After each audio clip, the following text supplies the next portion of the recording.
저는 40대의 여성이고 혼자서 아들을 키웁니다.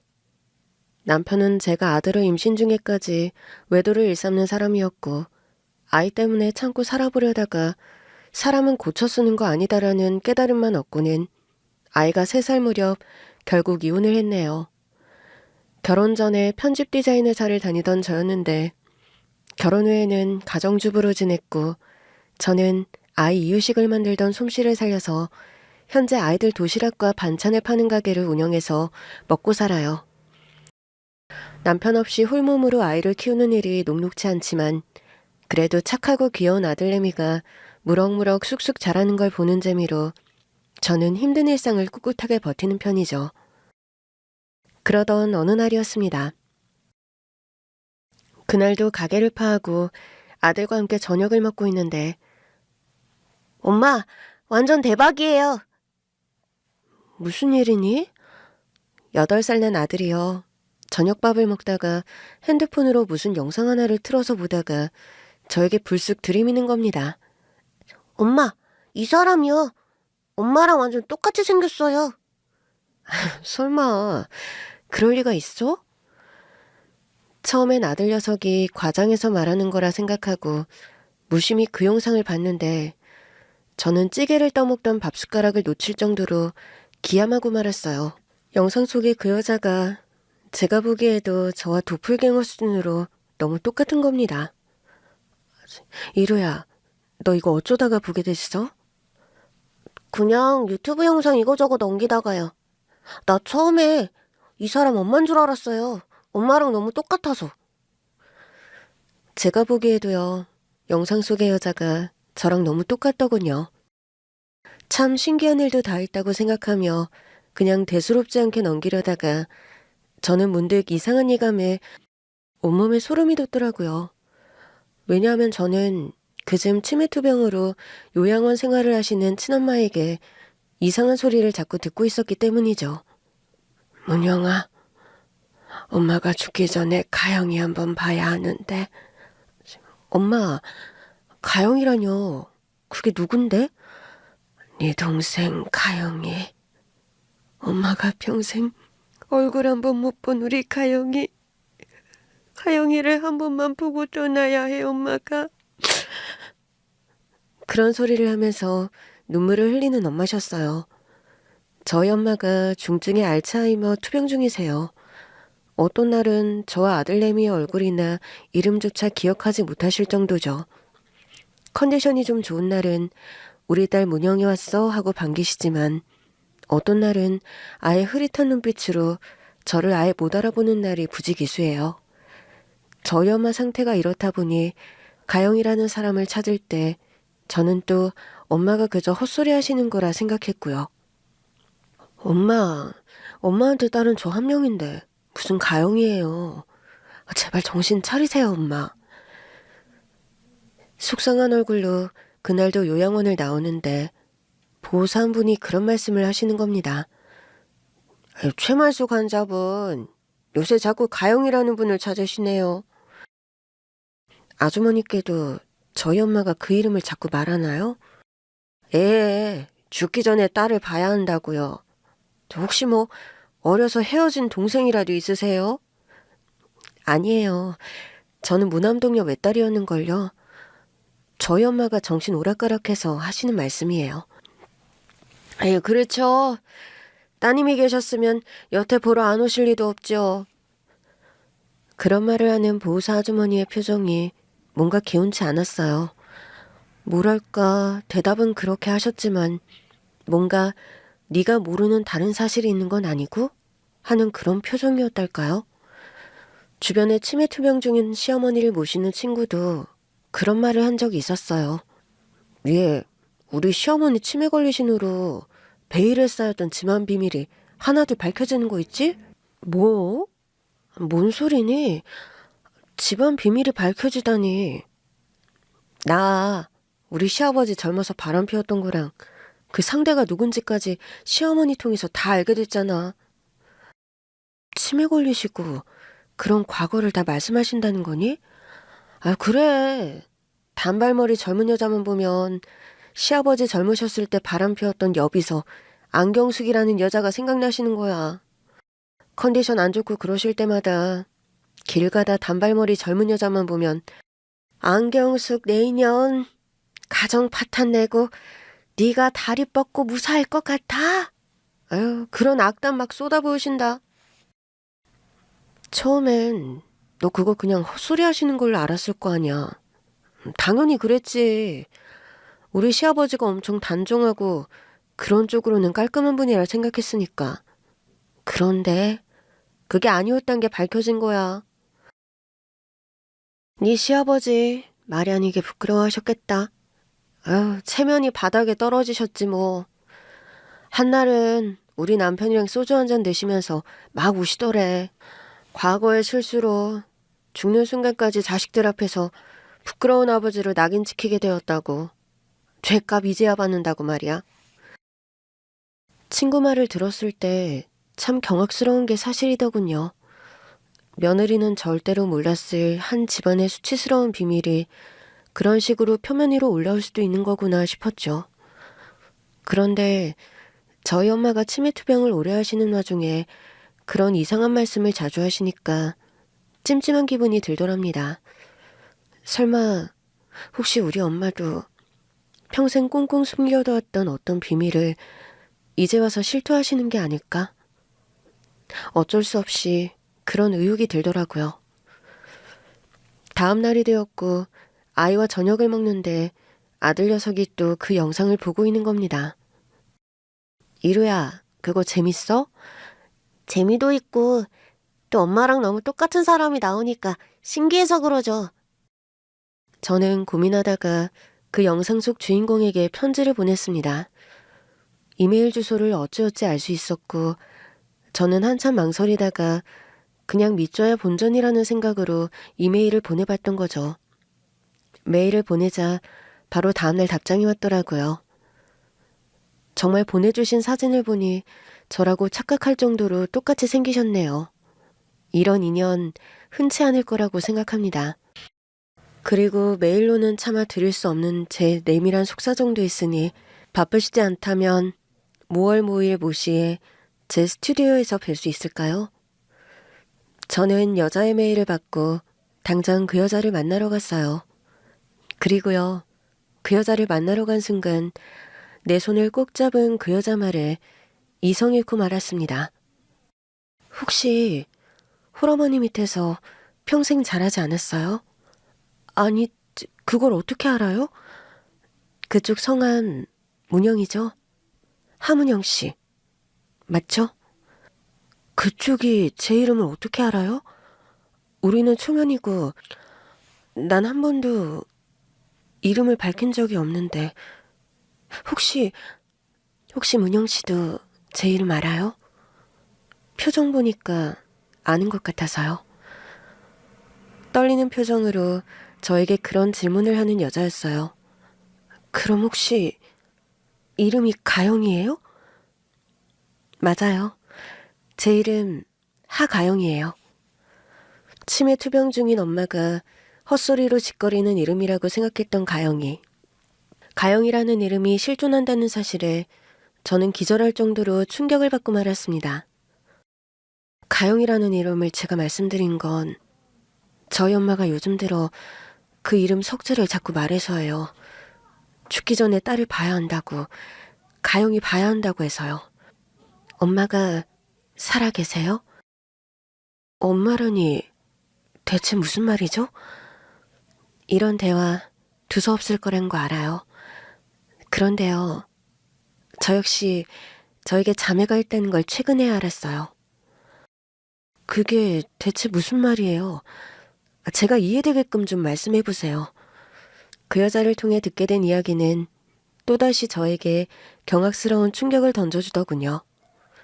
저희 아빠 췌장암 투병 끝에 작년 가을에 돌아가셨어요. 뒤늦게 아빠 유품 정리하다가 옛날 일기장을 보는데 아빠가 이혼을 하셨고 저에게는 친엄마가 있고 언니도 한 명 있다는 걸 알았어요. 아버지가 돌아가신 후에야 그걸 알았다고요? 네. 아빠는 전 부인과 이혼하면서 두 분이서 아주 단단히 약속을 하셨더군요. 무슨 약속이요? 일기장에 그런 내용이 적혀 있었어요. 전 부인, 그러니까 제 친엄마와 이혼하며 갈라서는 마당에 서로 평생 얼굴 보는 일 없이 살자. 가영이 문영이 데리고 가지만 서로 죽은 사람으로 생각하고 살고 애들에게도 그리 말하자. 이게 대체 무슨 말도 안 되는... 여자의 말을 들을수록 도무지 현실이 아닌 꿈속의 일처럼만 느껴지는 게 사실이었어요. 여자는 믿기 힘들다는 표정으로 손을 떠는 저에게 아버지의 유품이라는 일기장을 가져다 주더군요. 일기 내용을 천천히 읽어보았고 여자가 하는 말에는 한 채의 거짓도 없다는 걸 알게 됐어요. 우리 이런 걸로 실랑이 할 게 아니라요. 유전자 검사부터 받아보죠.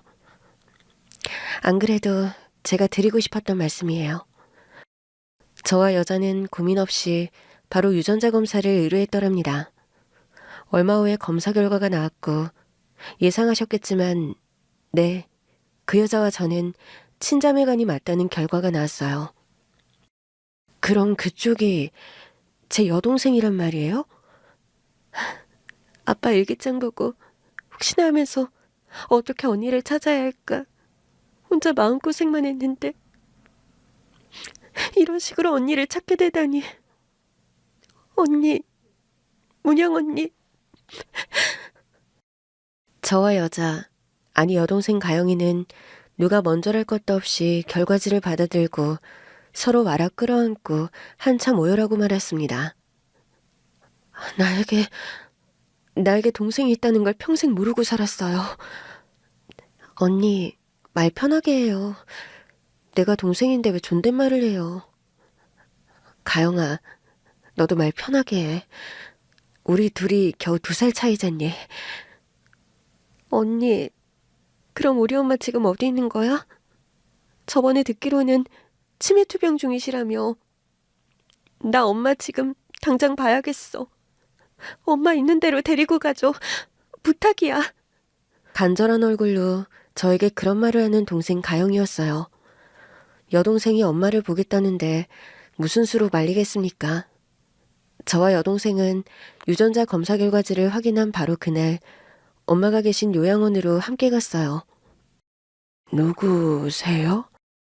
한동안 틈만 나면 가영이를 찾던 엄마였는데 그날따라 또 가영이를 알아보지 못하고 동생을 찾지도 않더군요. 엄마 계속 가영이 찾았잖아요. 엄마 둘째 딸 가영이. 내 동생 가영이요. 가영이? 나는 딸이 한 명뿐이야. 누가 그런 헛소리를 해? 내가 딸이 둘이라고. 김 선생, 내가 자꾸 그런 헛소문 퍼뜨리지 말라고 했어, 안 했어?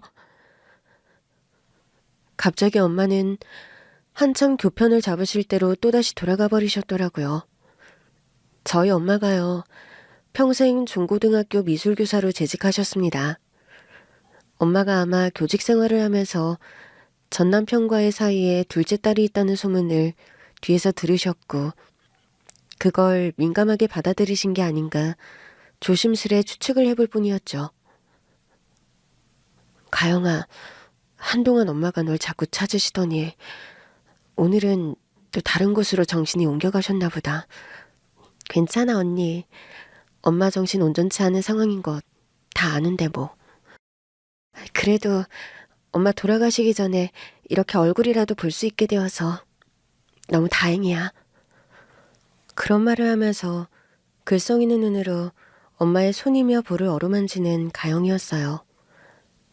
엄마, 저 가영이에요. 엄마 둘째 딸요. 엄마가 무슨 이유로 저를 평생 숨기고 사셔야 했는지 모르겠지만 저는 엄마를 본 적이 없어도 항상 그립고 많이 궁금했어요. 그런 말을 하며 엄마를 따뜻하게 끌어안는 가영이었어요. 처음 만나는 동생이었고 오랜 시간 함께 보낸 적은 없었지만 가영이가 이해심도 많고 따뜻한 심성의 여자라는 걸 저는 직감적으로 알 수 있겠더군요. 가영아, 너무 서운해하지 마. 엄마 저러시다 또 너를 찾으실 거야. 어쩔 땐 평생 보고 산 내 얼굴도 기억 못하시는 엄만걸. 저는 그날 요양원에서 한참 가영이와 함께 엄마와 시간을 보내다 돌아왔습니다. 그날 저녁 식사를 같이 하게 된 가영이와 저였죠. 가영아, 너 나랑 나이도 비슷한데 뭐 해먹고 사니? 언니 아들 이루가 날 영상으로 봤다고 했잖아. 본업이 나 그런 영상 만드는 일을 해. 그렇구나. 그럼 결혼은 했니? 한 번 다녀왔어. 딸이 한 명 있는데 내가 키우고. 언니는?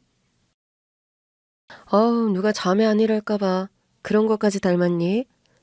나도 싱글맘이야. 이혼해서 아들내미 혼자 키우잖아.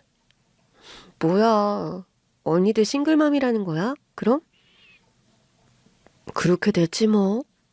혼자 애 키우는 거 안 힘드니? 아빠도 돌아가셨다면서. 새엄마는 계셨어? 계셨는데 아빠보다 더 일찍 돌아가셨어. 나랑 사이도 안 좋았고. 새엄마 이야기를 꺼내는 동생의 표정이 급격하게 어두워지더군요. 말 못한 속사정이 있구나.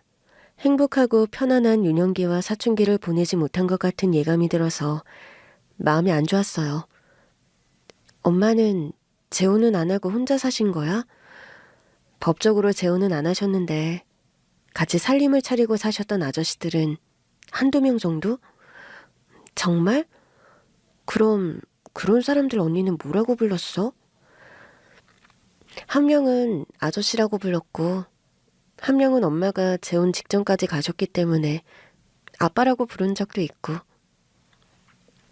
언니도 사춘기 시절이 호락호락하지 않았겠다. 그런 말을 하며 동생 가영이와 맥주잔을 부딪히는데 참 마음이 짠하고 애잔하더군요.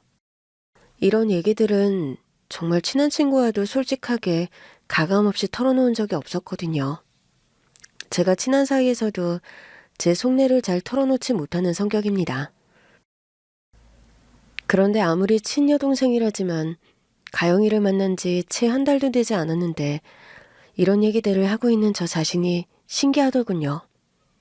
이래서 피는 물보다 진하다는 말이 있는구나 실감하면서 그날 여동생 가영이와 늦은 밤까지 술잔을 기울이게 되었어요. 가영이 너도 술 제법 하는구나? 말술은 아닌데 분위기도 즐기고 사람도 좋아하는 성격이라. 언니는? 난 애주가야. 이루 재워놓고 한잔하고 자는 게 습관이다. 과음하는 건 아니지? 언니, 술은 혼술하는 거 별로야. 앞으로 한잔하고 싶음 혼자 마시지 말고 나랑 마시자. 응? 그런 말을 하면서 다정하게 저에게 팔짱을 끼는 가영이었어요. 살면서 이런 포근함을 느껴본 적이 참 오랜만이라서 저는 눈물이 다시 왈칵 쏟아지더라고요. 가영아, 세상 천지 피를 나눈 형제자매라곤 아무도 없는 줄 알고 살아왔는데 여동생이 있다니 너무 기쁘다. 언니, 나도 그래. 언니가 있어서 너무 좋아. 저는 동생과 기적적으로 상봉하기 얼마 전까지 정말 힘겨운 우여곡절을 겪었어요. 편집 디자인 회사를 다니던 시절 소개팅으로 만난 남편과는 나름 불꽃 같은 연애 후 결혼했는데 연애 시절부터 저 몰래 상습적으로 바람을 피워왔던 사실을 임신하고 나서야 알게 됐죠. 처음 외도 사실을 걸렸을 때 남편은 저에게 싹싹 빌더군요. 문영아, 나 다시는 이런 짓 안 할게. 내가 또 바람 피면 박철상이 아니다, 응? 내가 수시로 휴대폰 불시에 보여달라고 해도 보여줄 수 있어?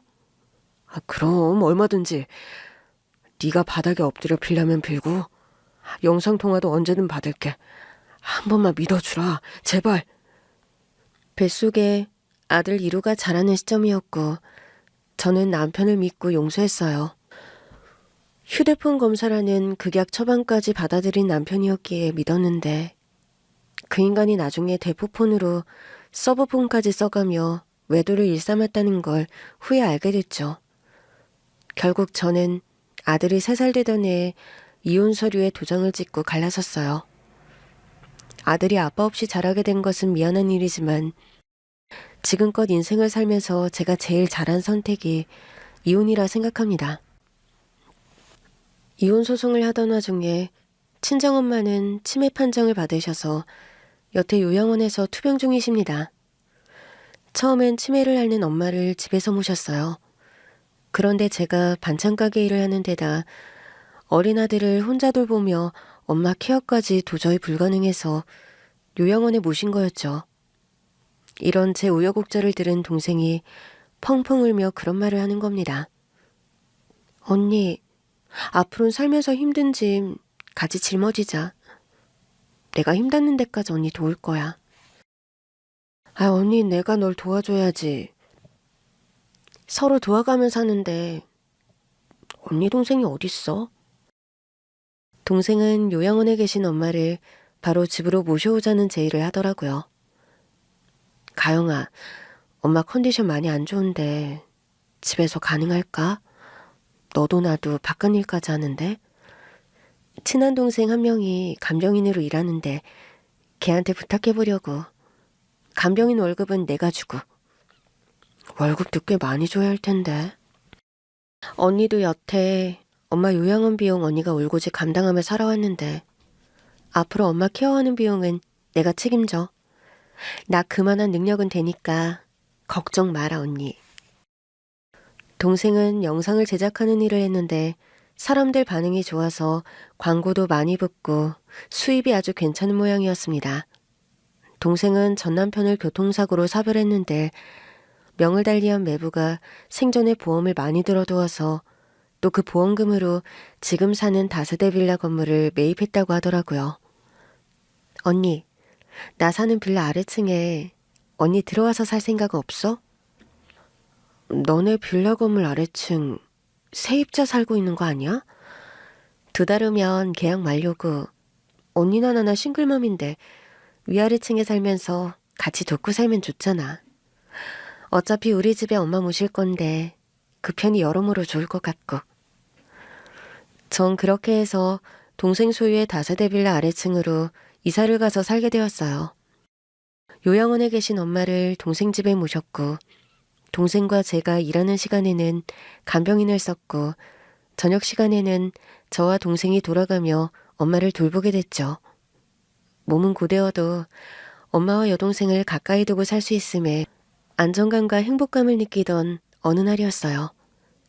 엄마, 코피 흘러요. 아침에 아들 등교 준비를 시키는데 코피가 주르르 흐르는 겁니다. 요즘 피곤해서 그런가? 하고 대수롭지 않게 넘겼는데 상습적으로 코피가 자주 흐르는 데다 몸도 나날이 물에 젖은 솜처럼 피곤해져 가더군요. 언니, 다리에 왜 멍투성이야? 동아리 말하는 거니? 그래, 누가 보면 회초리라도 맞은 사람인 줄 알겠어. 꼬집은 자국 같기도 하고. 아, 왜 이리 멍자국이 많아. 요즘 세게 부딪히는 것도 아닌데 툭하면 멍이 생긴다. 언니, 그냥 대수롭지 않게 여길 게 아니라 병원에 한번 빨리 가보자. 귀찮다는 제 손을 억지로 끌고 병원에 저를 데리고 가는 동생이었어요. 그런데 병원에서 저는 청천벽력 같은 선고를 듣고 말았습니다. 급성 백혈병입니다. 당장 치료하지 않으면 생명이 위험해요. 네? 제가 백혈병이요? 생명이 위험하다니. 설마 제가 죽는다는 말씀이세요? 암세포가 이미 골수 전체에 증식된 상태입니다. 즉시 치료받지 않으시면 1년의 사망률이 90%에 이를 정도로 위험한 병이에요. 저희 언니가 죽을지도 모른다고요? 말도 안 돼요, 선생님. 어떤 방법을 써서라도 저희 언니 꼭 살려주세요. 네? 일단 항암제와 방사선 치료를 통해 기존의 골수세포를 제거한 후 백혈구형이 완전히 일치하는 형제 등으로부터 건강한 골수를 받아 이식하는 방식으로 치료를 진행하셔야 합니다. 돈이 얼마가 됐든 치료비는 제가 다 부담할 겁니다. 선생님이 하라고 하시는 건 다 할 거예요. 제발 제발 저희 언니 좀 살려주세요, 선생님. 제 병명을 듣고 저보다 더 걱정하며 서로 깨우는 동생이었어요. 저는 급성 백혈병 진단을 받은 바람에 곧바로 병원에 입원해서 치료를 시작해야 했죠. 고통스럽고 지난한 투병 생활이 시작됐고 의사 말처럼 일단 항암과 방사선 치료부터 받았어요. 그리고 골수를 이식받는 단계가 되었는데 동생이 나서서 본인 골수를 기증해주겠다고 하는 겁니다. 가영아, 골수 기증 과정 자체가 엄청 고통스럽다고 하는데 너 정말 괜찮겠니? 언니가 지금 살고 죽는 문제가 걸렸는데 조금 아픈 게 대수야? 쓸데없는 소리 말고 언니는 얼른 건강 회복할 생각이나 해. 동생은 저에게 고민하는 시간 1도 없이 본인의 골수를 기증해 주었습니다. 덕분에 저는 기적적으로 목숨을 잃을 뻔한 위기를 면하게 되었어요. 시의적절하게 동생분이 골수 기증을 해주셔서 환자분이 목숨을 건지셨네요. 가영아, 고맙다. 언니 동생으로 제외한 지 얼마 되지도 않았는데 너에게 이런 고생만 시키고 언니로서 면목이 없구나. 언니, 그게 무슨 말이야. 언니가 이렇게 아플 때 곁에 내가 있어서 너무 다행이야. 언니가 이제 건강해졌다니 겨우 마음이 놓이네. 동생 덕분에 저는 건강을 회복하고 무사히 퇴원할 수 있었어요. 제가 아프기 전에 반찬 가게를 오픈하고 홀몸으로 아이와 독립해서 살아가는 데다 엄마 치매 요양원비까지 감당하느라 가게 빚이 많은 상황이었습니다. 제가 경제적으로 쪼들리는 것을 알고 막대한 병원비까지 동생이 대신 감당을 해주었어요. 가영아, 병원비까지 내가 부담하게 해서 어쩌니? 내가 지금 당장은 돈이 없지만 열심히 일해서 꼭 갚을게. 미안하다. 다른 데 들어간 돈도 아니고 언니 아파서 수술비에 병원비 들어간 돈인데 무슨 말을 그렇게 해? 입장 바꿔서 내가 그런 상황이었더라도 언니도 마찬가지로 나 도와줬을 거잖아. 그래도 고마운 건 고마운 거지. 엄마 간병비까지 네가 다 감당하고 있어서 내가 면목이 없어서 그래. 언니가 건강해진 거 이제 내 곁에서 오래오래 평생 같이 있을 수 있는 거 난 그걸로 만족해 언니. 그런 말을 하면서 제 손을 따뜻하게 잡아주는 동생이었어요. 살면서 저는 남편에게도 이런 따뜻한 애정과 신뢰를 느껴본 적이 없었습니다. 결혼하고 나서 외도를 숱하게 저질렀을 뿐 아니라 산후조리를 하고 있는 저에게 맞벌이를 종용하던 인간이 전 남편이라는 남자였으니까요. 당신 출산휴가 언제까지 쓸 작정이야? 갑자기 그게 무슨 소리야? 산후조리원 나온 지 지금 일주일도 안 됐는데? 산후조리원 비용 얼마나 나왔는지 당신 알기나 해? 원래 얼마 됐는지 모르던 사람처럼 왜 그래? 아기용품은 또 왜 이리 돈이 많이 들어가는 거냐고. 당신 애 키운다고 들어앉을 생각 말고 100일 지나면 바로 다시 회사로 복귀하는 게 어때? 나 모유 수유하고 완무하고 싶다고 했잖아. 2년 동안은 나 육아에 매진하기로 임신 전부터 약속해놓고 이제 와서 딴소리야? 사람이 할 수 있을 거라 생각한 거랑 진짜 할 수 있는 거랑은 차원이 다른 것 같아. 난 애 하나 키우는데 이렇게 돈이 많이 들 줄 몰랐다고. 출산하고 경단녀가 된 저에게 갑자기 주던 생활비마저 반으로 줄여버리는 남편이었죠. 당신 임신 기간 동안에 쓴 생활비랑 출산하며 들어간 돈 메꾸려면 생활비 줄이는 수밖에 없겠다. 지금 애 낳고 몸조리하는 나에게 생활비를 줄여버리면 어쩌라는 거야? 원래 주던 생활비도 1인 가구 최저 생활비도 안 되는 돈 갖다 줬으면서. 그러니까 당신도 얼른 털고 일어나서 직장으로 복귀하자니까. 그게 지금 애 낳은 지 2달도 안 된 마누라에게 할 소리니? 참, 전 남편과 부부싸움했던 일들을 돌이키면 왜 이렇게 쪼잔하고 씁쓸하기 짝이 없는 기억들 뿐인지 그런 상처가 있는 저였기에 아픈 저에게 그런 헌신적인 도움을 주는 여동생 가영이가 한없이 고맙고 감동적이기까지 하더라고요. 치매 투병 중인 엄마 역시 가영이가 집에서 모신으로 컨디션이 부쩍 좋아지셨어요. 저를 알아보는 것은 물론이고 가영이를 알아보는 날도 늘어날 정도로요. 어느 날인가는 불현듯 또렷하게 기억을 찾은 엄마가 그런 말씀을 하시는 겁니다. 가영아, 우리 둘째, 이리 온 엄마한테. 엄마, 오늘은 나 알아봐. 내가 엄마 둘째 딸인 거 알겠어요? 그럼 엄마가 우리 가영이를 왜 몰라? 평생 아빠한테 맡겨놓고 한번 보러 가지를 못해서 미안해.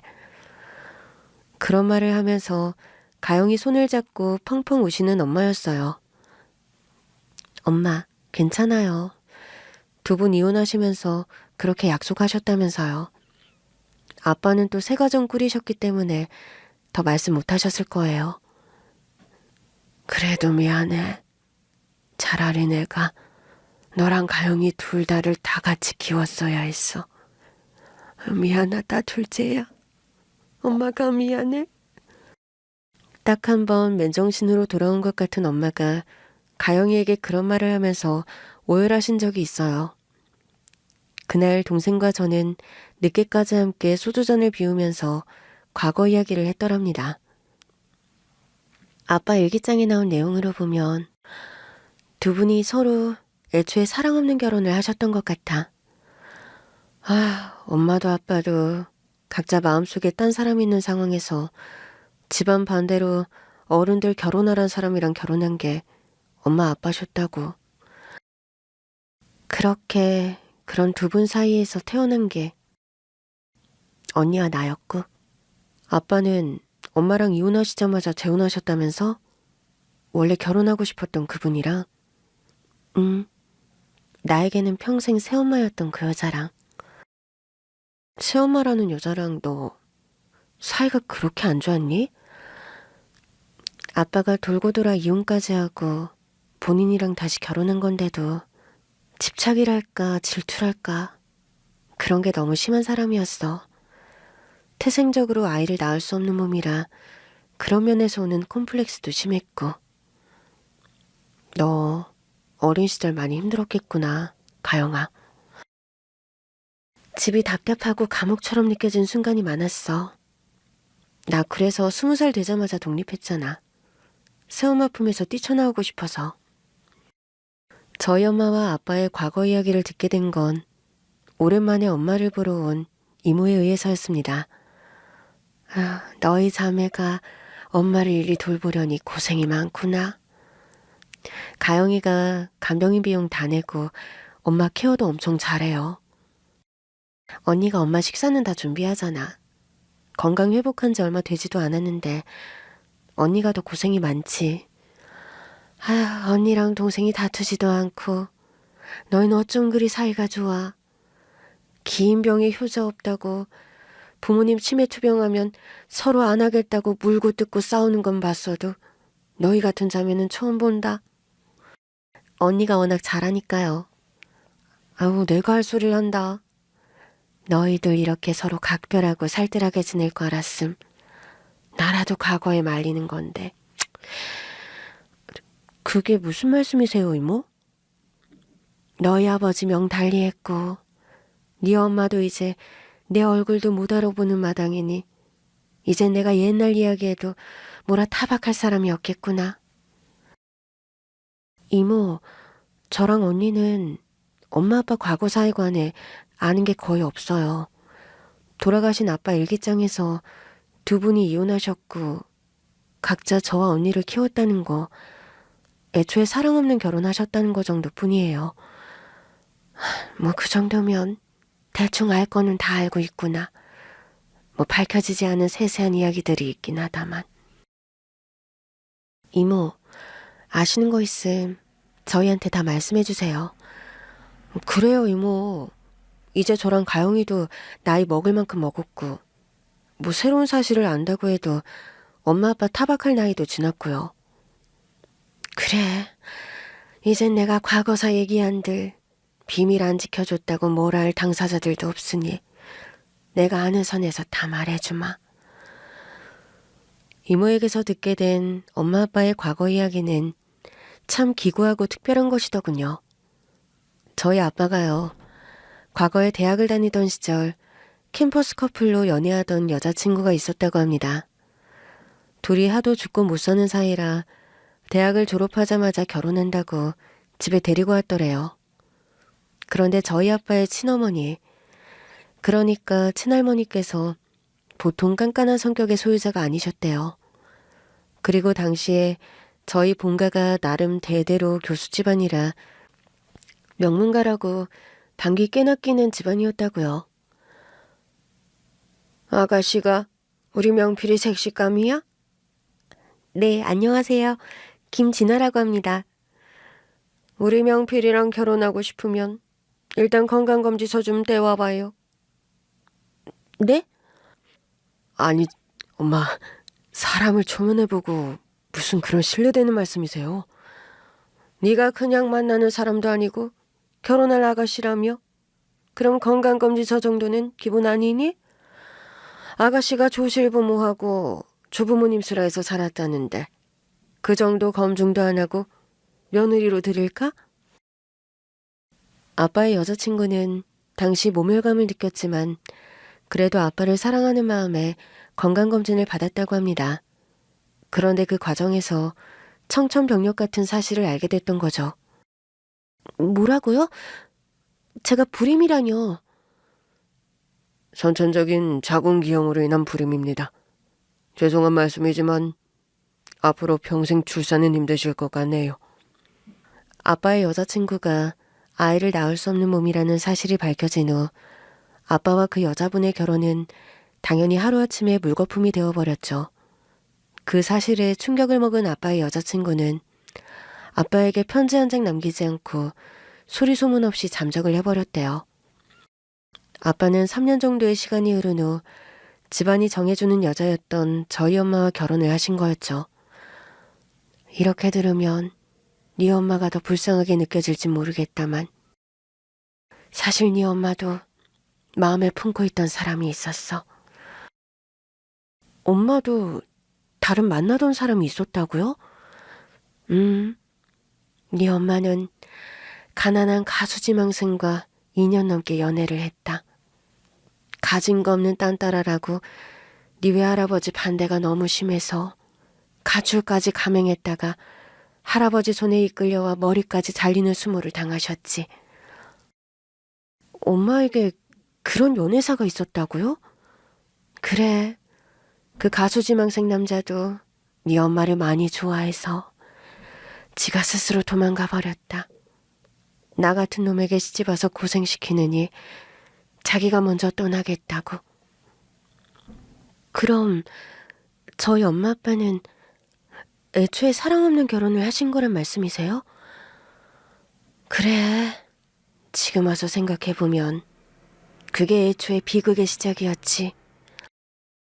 각자 사랑하는 다른 사람을 마음에 품고 결혼한 엄마 아빠는 그래도 처음엔 무난한 가정을 꾸려 평범한 듯 나름 안정된 결혼 생활을 이어가셨다고 합니다.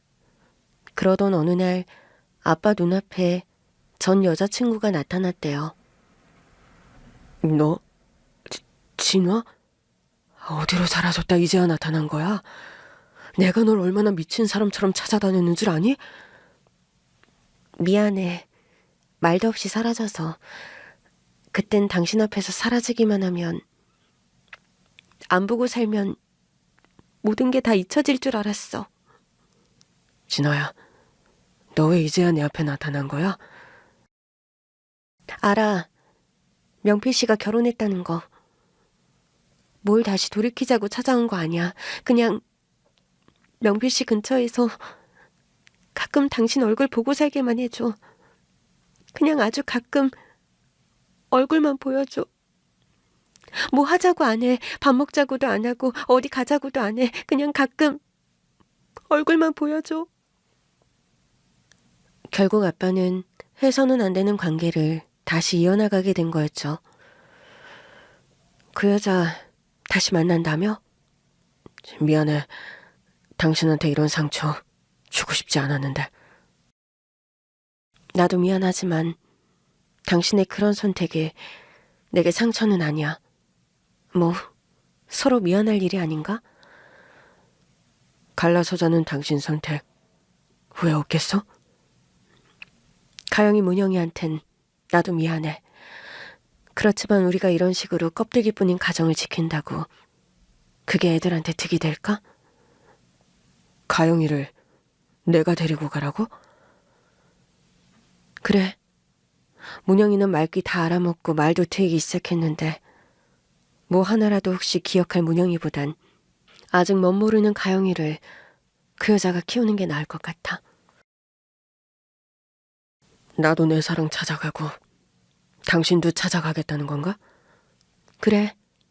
당신도 나도 원래 가고 싶었던 길로 가는 거야. 평생 서로 지우고 살자. 단추는 잘못 끼웠지만. 앞으로라도 행복하길 빌어. 당신도. 엄마와 아빠는 그렇게 저와 여동생 한 명씩을 데리고 이혼하셨다고 합니다. 네 엄마 아빠는 갈라서면서 서로 약속을 했다. 서로 평생 보고 살지 않기로. 애들에게도 애초에 없는 사람들로 하자고. 그건 아마 네 아빠가 이혼 후 바로 그 여자와 가정을 꾸렸고 네 엄마도 계획대로라면 재혼을 할 생각이었으니까. 엄마도 재혼을 할 생각이었다고요? 그래. 어쩔 수 없이 헤어진 그 가수지망생 말이다. 네 엄마 이혼하며 꽤 넉넉한 재산을 네 아빠에게서 재산분할로 받았고 크게 돈 걱정 없이 옛 연인과 만나 새 삶을 시작하려고 했었어. 그런데요? 엄마는 평생 재혼 안 하셨는데요? 인연이 아니었던 건지 네 엄마가 그 남자를 찾아갔을 때 그 남자는 이미 가정을 이뤄서 아이까지 있었다는구나. 그리고 그 남자는 이혼까지 불사르고 다시 찾아간 네 엄마와 다르게 자기 가정을 깰 생각 같은 건 없었고. 그럼 엄마만 버려진 처지가 되었던 거예요? 그런 셈이었지. 어린 문영이 널 들쳐업고 한밤중에 우리 집을 찾아와서 우는데 참, 우리 언니지만 어찌 그리 인생이 기구가한가 싶었다. 언니, 이 늦은 시간에 웬일이야. 미안하다. 자다깼니? 지금 그게 중요한 게 아니잖아. 언니 몰골이 이게 뭐야. 나 오늘 하루만 재워주련? 우리 문영이랑 오늘 그 남자 찾아갔다면서 무슨 일 있었어? 그 자식이 언니하고 다시 시작 안 한대? 나처럼 그 사람 마음도 같을 줄 알았는데 아니더라. 퉁퉁하니 촌스러운 그 여자랑 그냥 평생 살겠대. 애가 있어서 그런가. 가정 깰 생각이 전혀 없더라. 난 둘째 딸까지 애 아빠한테 주고 지랑 다시 시작하려고 그 먼 길을 갔는데 날 완전히 차갑게 대하더라. 언니도 애초에 100% 기대한 건 아니었잖아. 아니 가영이 아빠가 그리 나가버리고 배신해서 어쩔 수 없이 선택한 거잖아. 그래, 보이는 사실이야. 그렇지. 그런데 가영 아빠 그 여자 만나는 거 알고 난 배신감보다는 차라리 잘 됐다 싶었어. 나도 이제 그 사람에게 죄의식 없이 도망갈 구실이 생겼군 하고 말이다. 그 사람은 애진작 변심한 줄도 모르고 나만 얼마나 어리석었던 거니. 엄마는 한동안 그 시련의 상처에서 벗어나지 못하고 힘든 시간을 보냈다고 합니다. 그래도 아빠와 헤어지며 한 약속이 있어서 제가 크는 동안 아빠는 이 세상 사람이 아니었죠. 제가 가끔 아빠가 어떤 사람이었냐 물으면 외모는 가영이 널 많이 닮은 분이었고 성실하고 단정한 사람이었다. 대기업 다니는 능력 있는 남자였고. 엄마도 아빠 많이 보고 싶어요? 보고 싶지. 그런데 이미 하늘나라에 있는 사람 보고 싶어 해서 뭐해? 엄마가 그립냐는 저의 천진한 질문에도 좀 차가운 대답을 하는 엄마였어요. 세월이 흘러 모든 진실을 한 지금에서야 그런 대답을 해야 했던 엄마의 심정이 어떤 것이었을까 어림짐작을 해보게 되는 저였죠. 저희 엄마가요, 치매에 걸리신 후로 가끔 혼자 흥얼거리는 노래가 있어요. 잘 자요 내 사랑, 깨지 말고 푹 잘 자요. 꿈속에서 만난다면 사랑한다 말해줄까. 내 마음 닿는 곳에 당신 숨결 느껴질까. 루루루루루. 꿈속의 사랑이여. 한 번도 들어보지 못한 제목 미상의 노래를 시시때때로 흥얼거리는 엄마였어요. 아무리 뒤져봐도 검색조차 되지 않는 노래 가사였죠. 이모, 혹시 엄마가 부르는 저 노래 제목 알아요? 엄마가 치매 걸리신 후로 가끔 흥얼거리는 노랜데. 에휴, 저 나이 먹고도 저 노래를 흥얼거리다니. 네 엄마 평생 그 남자 못 잊는 모양이다. 저는 후에 그 노래가 엄마의 이루지 못한 첫사랑, 그 무명 가수가 작곡한 노래라는 걸 알게 됐어요. 이모 말씀을 듣고 나서야 비로소 그 노래를 엄마가 시시때때로 흥얼거리는 이유를 알게 됐죠. 저 노래 무슨 사연이 있어요, 이모? 네 엄마와 사귀던 그 남자가 네 엄마에게 자주 불러주던 노래라더라. 한참 그 남자와 연애하던 시절에 나한테 자랑하듯 말하면서 그 노래를 중얼거리던 네 엄마였어. 엄마 아빠의 과거 이야기를 듣고 할 말이 없어진 저와 동생이었습니다. 가끔 엄마를 목욕시킬 때면 등을 밀어주는 동생을 아랑곳하지 않고 그 노래를 흥얼거리는 엄마셨어요. 그런 순간마다 저와 동생은 참 마음이 복잡해지곤 했죠. 평생을 그 이루지 못한 사랑의 언저리를 붙들고 있는 엄마가 같은 여자로서 너무 마음이 아픈 게 사실이었습니다. 저와 동생이 엄마를 집에서 모신 지 7년째가 넘어가던 어느 해 가을, 엄마는 잠자듯이 편안하게 소천을 하셨더랍니다. 엄마의 빈소를 저와 동생이 나란히 상주 자격으로 지키게 되었죠. 그래도 상주가 2명이라 다행이다. 뭐라도 좀 챙겨 먹으면서 버텨야지. 안 그럼 너희들 쓰러진다. 잘 챙겨 먹고 있어요, 이모. 네 엄마 돌보느라 그가 너희 자매가 고생 참 많았어. 슬픔 속에서 엄마의 장례식장을 동생과 함께 지켰어요. 혼자였더라면 감당하기 힘든 상황이었을 텐데 그나마 동생이 곁에 있어서 버틸만 했죠. 조문객이 모두 돌아가고 텅 빈 장례식장 안에서 동생과 늦은 저녁을 먹고 있었습니다.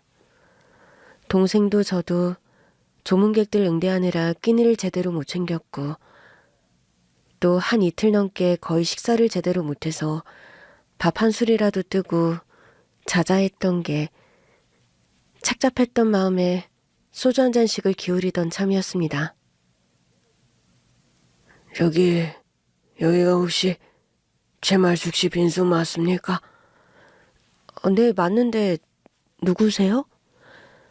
밤 11시가 넘어가는 늦은 시간에 갑자기 빈소를 방문한 정체불명의 노신사였습니다.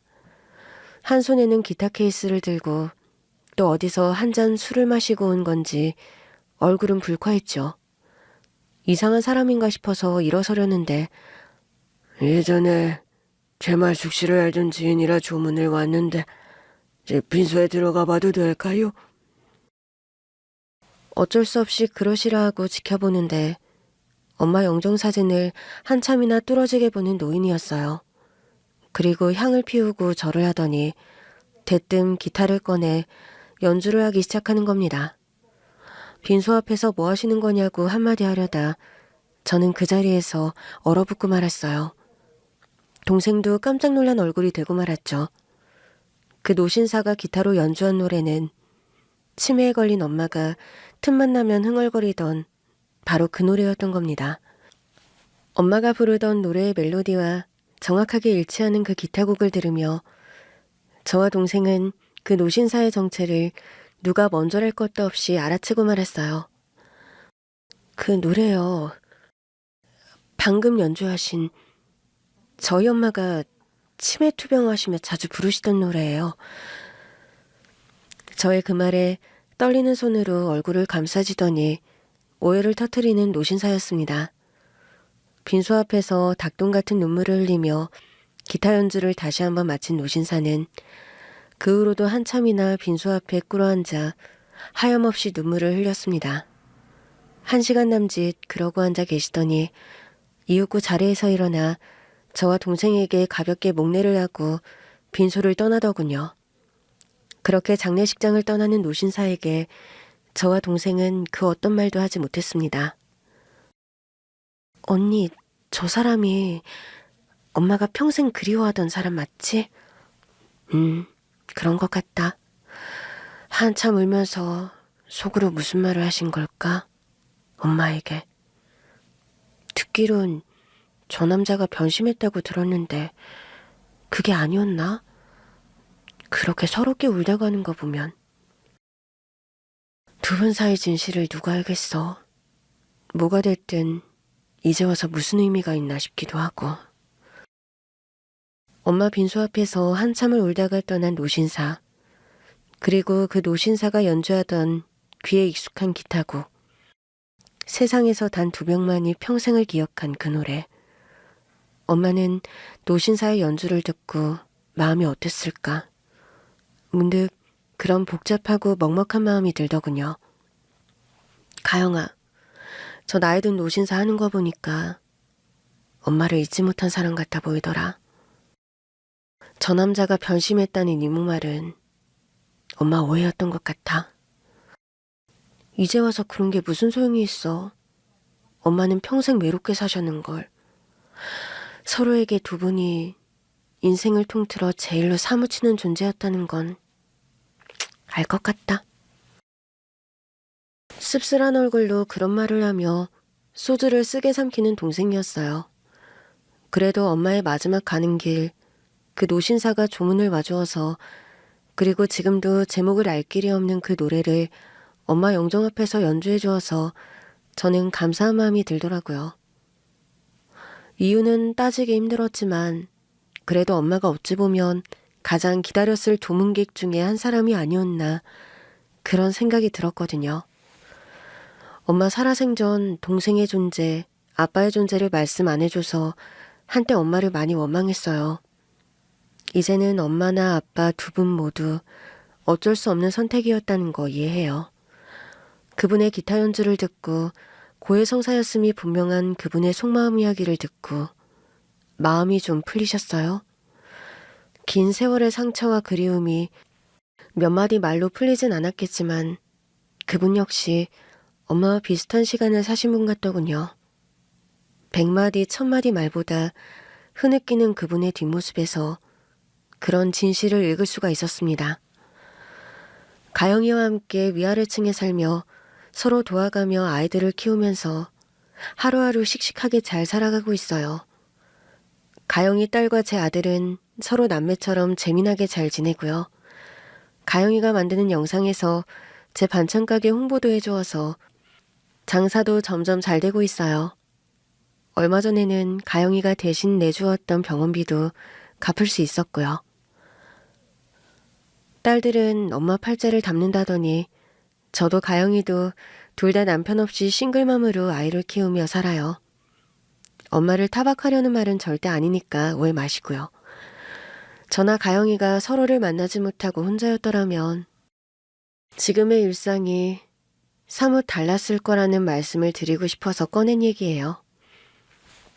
가영이를 만나기 전에는 저 역시 홀몸으로 아들을 키우며 사는 삶이란 게 참 너무도 고단하고 외로웠거든요. 그런데 동생이라는 든든한 아군이 생긴 뒤로 하루하루가 참 살만한 일상이 되었어요. 가영이 덕분에 큰 병에 걸린 제가 건강까지 회복하고 이렇게 감사한 일상을 매일 누리고 있습니다. 동생을 낳아주셔서 감사하고 이렇게 기적처럼 만나게 해주셔서 감사해요. 엄마 아빠의 결혼은 두 분에게 축복만은 아니었지만 동생과 저에게 두 분의 만남이 축복이었던 것 같아요. 누구와도 바꿀 수 없는 인생의 가장 강력한 동반자이자 조력가가 저에게는 동생이고 동생 가영이에게는 저란 사람이니까 말입니다. 엄마의 평생 외로웠던 인생이 마음에 사무치고 아프지만 그래도 마지막 가시는 길 그 노신사의 조문과 기타 연주가 엄마에게 한 줄기 위안이 되었기를 간절히 바라봅니다. 엄마의 영정 앞에서 그분은 무슨 말을 엄마에게 했을까요? 미안하다는 말이었을까요? 아니면 그리웠다는 고백일까요?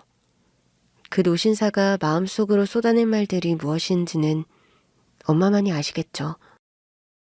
엄마, 그곳에서는 외롭지 마시고 세상 살며 그리웠던 모든 이름들 다 지워버리세요. 새롭게 행복한 시간들을 엄마가 마음껏 누리셨으면 좋겠어요. 이 생에서 못다한 사랑을 그곳에선 아니면 다음 생에선 꼭 넘치게 누리시길요. 여러분 곁에는 사랑하는 사람이 계신가요? 아니면 그리움 가득한 마음으로 누군가의 얼굴을 하염없이 그리고 계신가요? 뭐가 됐든 오늘보다 조금은 더 행복한 내일이 여러분을 기다리고 있기를 기원해 봅니다. 긴 얘기 들어주셔서 감사합니다.